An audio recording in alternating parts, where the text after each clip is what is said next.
ನಮಸ್ಕಾರ ಸ್ನೇಹಿತರೆ, ನಾನು ರವಿ. ಸ್ನೇಹಿತರೆ, ನನಗೆ ಈ ಕ್ಷಣದಲ್ಲಿ ಕಾಡ್ತಿರೋ ಪ್ರಶ್ನೆ ಏನಪ್ಪ ಅಂದರೆ ಪರಿಸರ, ಇಕೋಸಿಸ್ಟಮ್, ಎನ್ವೈರ್ನ್ಮೆಂಟ್, ನೇಚರ್, ಇಂತಿಷ್ಟು ಪದಗಳಿಂದ ನಾವು ಕರೀತಾ ಹೋಗ್ತೀವಿ. ಇನ್ನೂ ಸಾಕಷ್ಟು ಪದಗಳಿದ್ದಾವೆ. ನನ್ನ ದ್ವಂದ್ವತೆ ಏನು ಅಂತಂದರೆ, ಪರಿಸರದಲ್ಲಿದ್ದು ನಾವುಗಳು ಪರಿಸರಕ್ಕೆ ಏನು ಕೊಟ್ಟಿದ್ವಿ, ಪರಿಸರ ನಮಗೇನು ಕೊಡ್ತಾ ಇದೆ, ಪರಿಸರ ಕೊಡ್ತಾ ಇರೋದನ್ನು ನಾವು ಸರಿಯಾದ ರೀತಿಯಲ್ಲಿ ಬಳಕೆ ಮಾಡ್ಕೋತಿದ್ದೀವ. ನನಗೆ ಹೇಗಾಗಿದೆ ಅಂದರೆ, ಒಂದು ರೀತಿ ಚಿದಂಬರ ರಹಸ್ಯ ಅಂತ ಹೇಳ್ತಾರಲ್ಲ, ಇಲ್ಲ ನನಗೆ ಅನ್ನಿಸ್ತಾ ಇರೋದೇನಪ್ಪ ಅಂದರೆ, ರಹಸ್ಯದಲ್ಲಿ ಚಿದಂಬರ ಎಲ್ಲನೂ ಇದೆ, ಎಲ್ಲನೂ ಬಳಕೆ ಮಾಡ್ಕೋತಿದ್ದೀವಿ. ಆದರೆ ಬಳಕೆಯಲ್ಲಿ ನಮ್ಮ ಪಾಲಿಸ್ಟು ಇನ್ನು ಉಳಿದಂಥ ಸ್ಪೀಸೀಸ್ ಅಂತ ಆಗಿರ್ಬೋದು, ಅನಿಮಲ್ಸ್ ಅಂತ ಆಗಿರ್ಬೋದು, ಅಥವಾ ಪ್ಲ್ಯಾಂಟೇಷನ್ಸ್ ಅಂತ ಏನು ಕರಿತೀವೋ ಅವುಗಳ ಪಾತ್ರ ಏನು, ಅವುಗಳ ಭಾಗ ಏನು, ನಿಜಕ್ಕೂ ನಾವು ಈ ಪರಿಸರದಲ್ಲಿದ್ದು ನಾವೆಷ್ಟು ಸ್ವಾರ್ಥಿಗಳಾಗಿದ್ದೀವಿ, ಈ ಪರಿಸರವನ್ನು ನಮಗೋಸ್ಕರ ನಾವು ಬಳಕೆ ಮಾಡ್ಕೋತಿದ್ದೀವ, ಅಥವಾ ಬೇರೆಯವರು ನಮ್ಮ ಜೊತೆಯಲ್ಲೇ ಇದ್ದಾರೆ ಅನ್ನೋವಂಥ ಒಂದು ಕಾನ್ಸೆಪ್ಟನ್ನು ಏನಾದರೂ ಅರ್ಥಕೊಂಡು ಒಂದಷ್ಟು ಬದಲಾವಣೆಗಳನ್ನು ತರೋದಕ್ಕೆ ಏನಾದರೂ ನಾವು ಟ್ರೈ ಮಾಡಿದ್ವ. ನನಗನ್ಸುತ್ತೆ ಇದರಲ್ಲಿ ನಮ್ಮ ಸಾಧನೆ ಅನ್ನೋದಕ್ಕಿಂತ ನಮ್ಮಗಳ ಸಾಧ್ಯತೆ ಶೂನ್ಯ ಅಂತ ಹೇಳ್ಬೋದು. ನಮ್ಮ ಸಾಧ್ಯತೆಗಳು ಏನು ಅಂತಂದರೆ, ಇರುವಂಥ ಪರಿಸರವನ್ನು ಡಿಸ್ಟ್ರಾಯ್ ಮಾಡೋದು. I think we can be card it's about catastrophe ಅಂತ ಹೇಳ್ತಾರಲ್ಲ ಹಾಗೆ. ತುಂಬ ಚೆನ್ನಾಗಿರುವಂಥ ಪರಿಸರವನ್ನು ಸಾಧ್ಯವಾದಷ್ಟು ಮಟ್ಟಿಗೆ ಚೆನ್ನಾಗಿರೋದು ಥರ ನಾವು ನೋಡ್ಕೋಬೇಕಾಗುತ್ತೆ. ಯಾಕಂದರೆ ಕೆಲವೊಂದು ಸಂದರ್ಭದಲ್ಲಿ ನಮ್ಮಲ್ಲಿ ಮೌನ ಅನ್ನೋದು ಮನೆ ಮಾತಾಗುತ್ತೆ. ಈ ಮೌನ ಹೇಗಿರುತ್ತಂದರೆ, ಇಲ್ಲಿ ನಾನು ನಿಮಗೆ ಒಂದಷ್ಟು ಪೋರ್ಟ್ರೇಟನ್ನು ತೋರಿಸ್ತೀನಿ ನಾನು. ಎಸ್, ನೋಡ್ತಿದ್ದೀರಲ್ಲ, ಈ ಥರ ಬರ್ತಾ ಹೋಗುತ್ತೆ ಪರಿಸರ ಅಂತಂದರೆ. ಓಕೆ, ನಿಜಕ್ಕೂ ನಾವೆಲ್ಲ ತುಂಬ ಯೋಚನೆ ಮಾಡಬೇಕಾಗುತ್ತೆ. ಯೋಚನೆ ಮಾಡಿ ಈ ಒಂದು ಪರಿಸರಕ್ಕೆ ಒಂದು ವ್ಯಾಖ್ಯಾನವನ್ನು ಕೊಡಲೇಬೇಕಾಗುತ್ತೆ.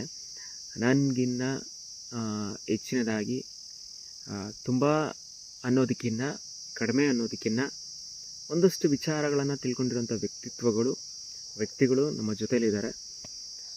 ಸಾಧ್ಯವಾದರೆ ಕಮಿಂಗ್ ಡೇಸಲ್ಲಿ ಅವ್ರನ್ನ ಪರಿಚಯ ಮಾಡಿಕೊಡ್ತೀನಿ.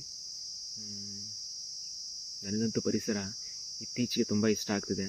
ನನಗೇನು ಅನಿಸಿದೆ ಅಂತಂದರೆ, ಕಂಪ್ಲೀಟ್ ನನಗಿರುವಂಥ ಒಂದು ಪ್ರೊಫೆಷನ್, ಆ ಪ್ರೊಫೆಷನ್ನ ತ್ಯಜಿಸಿ ಮತ್ತೆ ಉಳಿದಂಥ ಕಾಲಘಟ್ಟವನ್ನು ನಾನು ಈ ಪರಿಸರ ಜೊತೆಗೆ ನಾನು ಬದುಕಬೇಕು ಅನ್ನಿಸ್ತಾ ಇದೆ. ಯಾಕಂದರೆ ಗೊತ್ತಿಲ್ಲ ನಾವೆಷ್ಟು ಎಲ್ಲಿವರೆಗೂ ನಾವು ಇರ್ತೀವೋ ಹೋಗ್ತೀವೋ, ತುಂಬ ಒಂದು ರೀತಿ ಎಂಥದ್ದು ಕ್ಷಣಿಕದಲ್ಲಿ ನಾವು ವಾಸವಾಗಿದ್ದೀವಿ ಅಂತ ಹೇಳ್ಬೋದು. ಇದರ ಜೊತೆಗೆ ಈ ಸೆಲ್ಫ್ ಮೋಡ್ ಅಂತ ಹೇಳ್ತಾರಲ್ಲ, ಸೆಲ್ಫಿಶ್ ಆಗಿ ಕೂಡ ಬದುಕ್ತಿದ್ದೀವಿ. ಅದನ್ನೆಲ್ಲವನ್ನು ಕೂಡ ಬದಿಗಿಟ್ಟು ನಾವು ಬದುಕಿದಾಗ ನಮ್ಮ ಅರ್ಥ ಈ ಪರಿಸರದ ಜೊತೆಗೆ ತುಂಬಾ ಅದ್ಭುತವಾಗಿರುತ್ತೆ.